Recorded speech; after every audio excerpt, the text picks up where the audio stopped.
Alors tous les réglages se font dans Outils, Préférences. Donc il y a tout un tas d'informations que vous allez pouvoir compléter. Nous allons commencer par le premier onglet. Il s'agit effectivement des informations relatives à la société. Donc plus vous aurez de précision, plus ce sera évidemment pratique. Ces informations vont être réutilisées automatiquement dans vos données d'entête, etc. Donc l'adresse mail et tout ce qui va bien. Le logo, vous pouvez l'insérer en faisant modifier, vous avez possibilité d'insérer votre logo. Tout ce qui est information juridique, le type de société que vous avez ici, numéro de TVA, numéro de sirène, code APE, etc. Donc si vous avez une ou plusieurs banques, vous avez possibilité d'insérer vos informations bancaires qui vont être reprises éventuellement sur le papier en tête. Par défaut, papier en tête, il reprend ce modèle-là. Donc je peux en avoir plusieurs. Hein. Donc on pourra choisir le papier en tête par défaut. Ensuite, dans l'onglet client fournisseur, vous avez l'arborescence de vos familles de clients ou fournisseurs. Si je veux faire une modification, il suffit de cliquer sur modifier ici. Si je veux créer une sous-famille dans mon client, je sélectionne client, je fais un clic droit, ajouter, et je marque, je sais pas, poste particulier,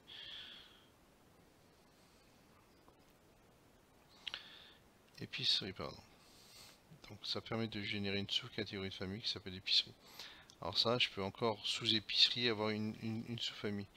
Alors ça, c'est un réglage général. Je peux dire que moi, dans les mairies, il n'y a pas d'encours, c'est en illimité. Généralement, deux types de règlement, c'est par virement.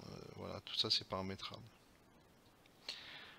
Statut du sujet, c'est pour une gestion de dossier. On y viendra un petit peu plus tard. Tout ce qui est documents. Alors, vous avez possibilité à chaque génération de devis, de factures, de commandes, de BL, etc. de générer de l'enregistrement en format PDF. Si je clique sur devis, à chaque fois que je fais un devis, il va me sauvegarder dans le répertoire data de Hackead une copie du document de vente en format PDF. Alors ça, c'est les documents qui permettent un regroupage. Donc je peux avoir plusieurs bons de livraison, le transformer en une seule facture. Et tout ça se paramètre si vous souhaitez que ce soit possible ou pas. On a une notion de fanion. Donc je peux générer autant de fanions que je veux, des couleurs, etc. Ça permet de créer des états intermédiaires que vous souhaitez mettre en place. Donc ça peut être un coloris, le titre c'est vous qui le définissez, etc. Alors un certain nombre de textes qu'on veut mettre dans les documents de vente, merci de prouver une connexion internet, enfin tout ce genre de texte, s'il est bien paramétré, ça va vous permettre de gagner un peu de temps quand vous faites des devis, etc. Dans l'onglet documents de vente, j'arrive là. Alors il y a tout un tas de paramétrages. Un seul taux de TVA par facture, c'est pour les gens qui facturent. Alors ça notamment c'est pour la rénovation.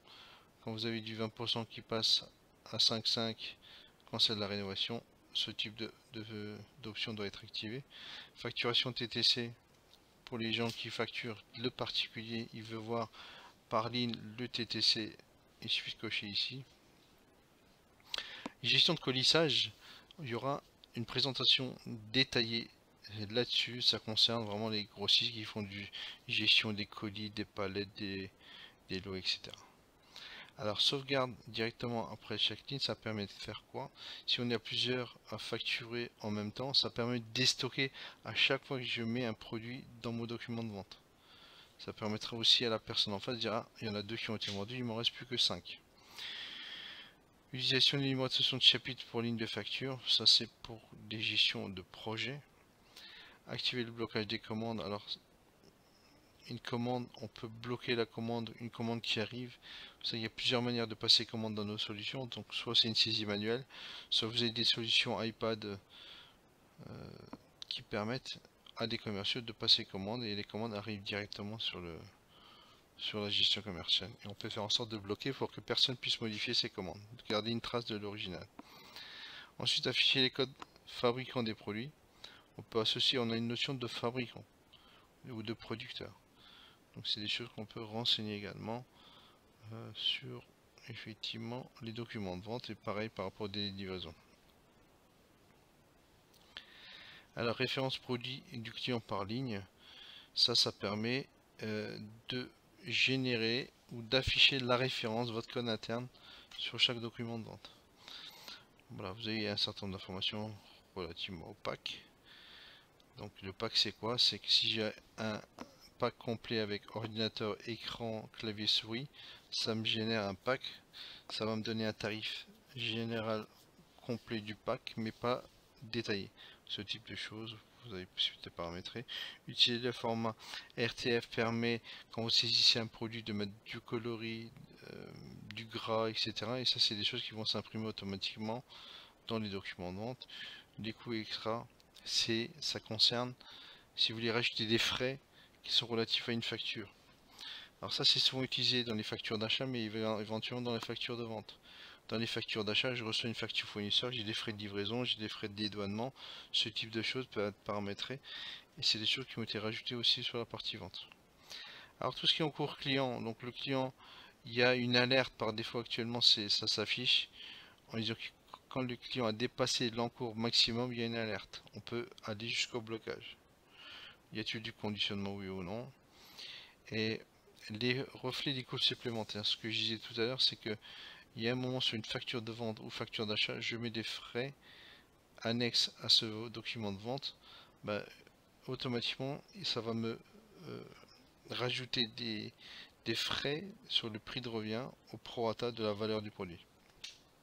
Donc c'est des choses qu'on peut faire par rapport à valeur, par rapport au poids, par rapport à la quantité, etc. En standard, c'est plutôt ce qui est utilisé. Ordre de saisie, quand vous faites un document de vente, je peux dire voilà, passe du libellé à la quantité, à l'unité, etc. Ça permet d'optimiser le process de saisie de commande de facture pour l'ensemble des clients.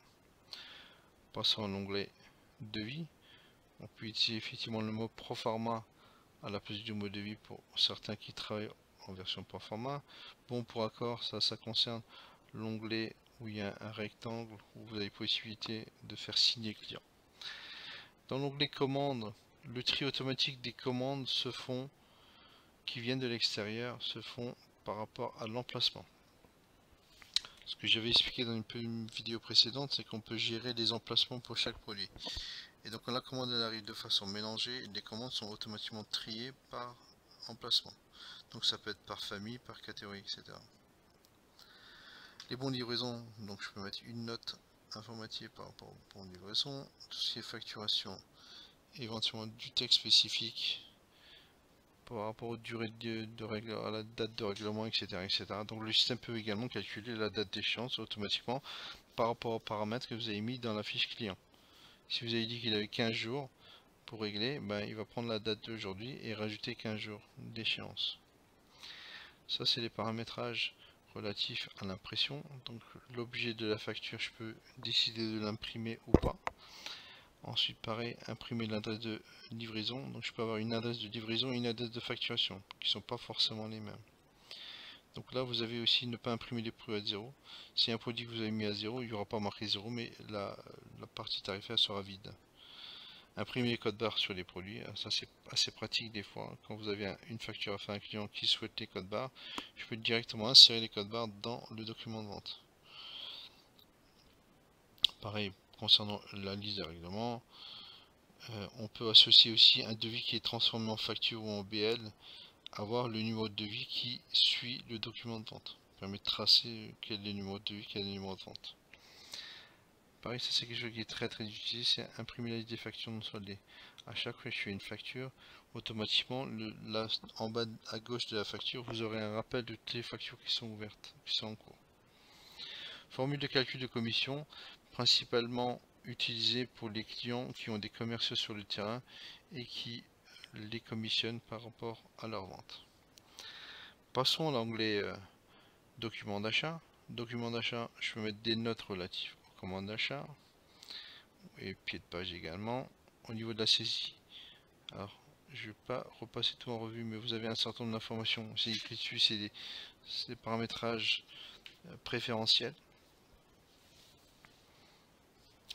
Vous avez pareil calculer automatiquement le nombre de colis. Ça permet de faire quoi? Quand je fais une vente, je dis qu'il y a 10 pièces, je vends 10 pièces, il va me dire ah ça fait, on est presque au colis, il vous reste 2 pièces pour faire un colis entier. Ce type de choses. Donc si vous avez un demi-carton, bah, ça va vous dire ça fait un demi-carton, vous l'arrondissez au carton près ou pas. C'est ce genre de petite alerte. Ici vous avez pareil le format RTF qui permet de mettre un certain nombre d'informations en gras, en coloris sur les documents d'achat. calcul de conditionnement, est-ce qu'il doit le faire ou pas. Automatiquement, ce que je peux vous expliquer à un moment, c'est l'histoire du nombre de colis, le nombre de palettes. Si je l'active, le système va vous le calculer en théorie, et après vous avez possibilité de le modifier manuellement. Ici, l'ordre de saisie, pareil, comme pour les documents de vente, je peux dire, voilà, passe d'abord dans la référence produit, référence fournisseur, libellé, colis, etc. Je peux cocher, décocher tout ce que je souhaite voir. Pareil, il y a possibilité de rajouter une colonne de remise.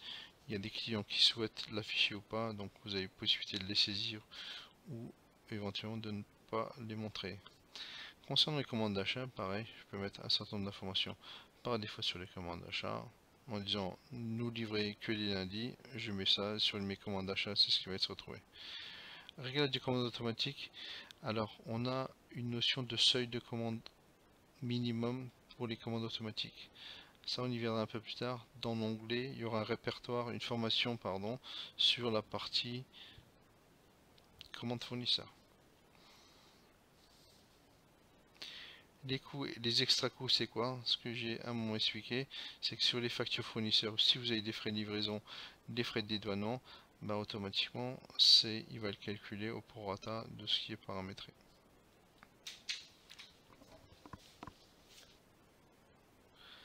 Dans l'onglet livraison, vous avez, si vous travaillez avec des transporteurs, on peut saisir les transporteurs et les différents modes de livraison.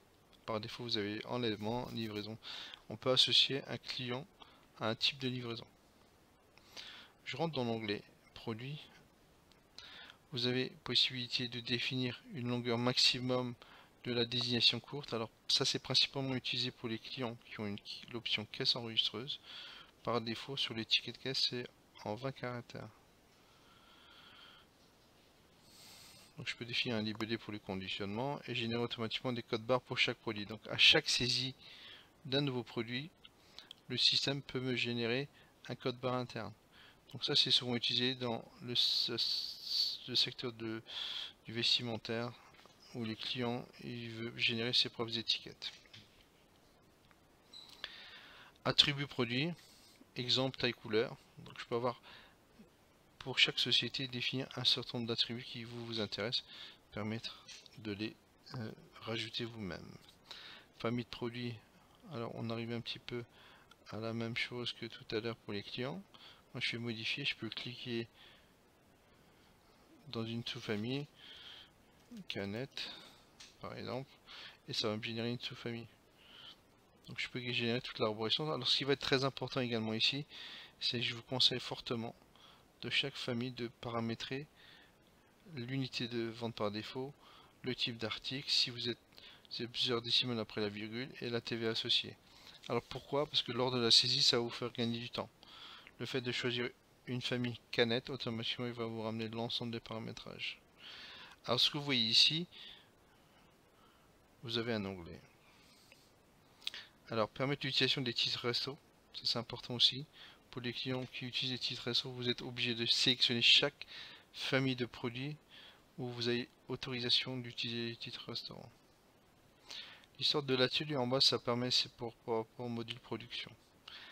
Alors là, je rentre dans l'onglet stock. On est sur chaque famille, je peux définir de gérer le stock ou pas. Si je décide de générer le stock, j'ai possibilité d'activer des options. La gestion des lots, la gestion des séries qui actuellement sont grisées. Avec les DLC en 30 jours, etc., avec des alertes, des seuils. Alors pareil, pour le calcul du prix de revient. Normalement, on se base, soit c'est en saisie manuelle, donc c'est une saisie libre, soit ici on a la possibilité de calculer le dernier prix de revient. Automatiquement, qu'est-ce que va faire le système? Il va prendre la facture fournisseur, il va regarder s'il y a des frais annexes, il va les calculer, il va vous proposer un tarif de prix de vente. Et prix moyen pondéré, c'est utilisé souvent pour les gens qui font des gestions des numéros de lot. Vous avez deux produits avec un même produit avec deux numéros de lot différents, avec deux prix d'achat différents, il va vous calculer votre prix moyen. Dans les attributs, voilà, on parlait effectivement de mettre la taille couleur si vous avez sur cette catégorie de produits. Ça concerne tout ce qui est réglage.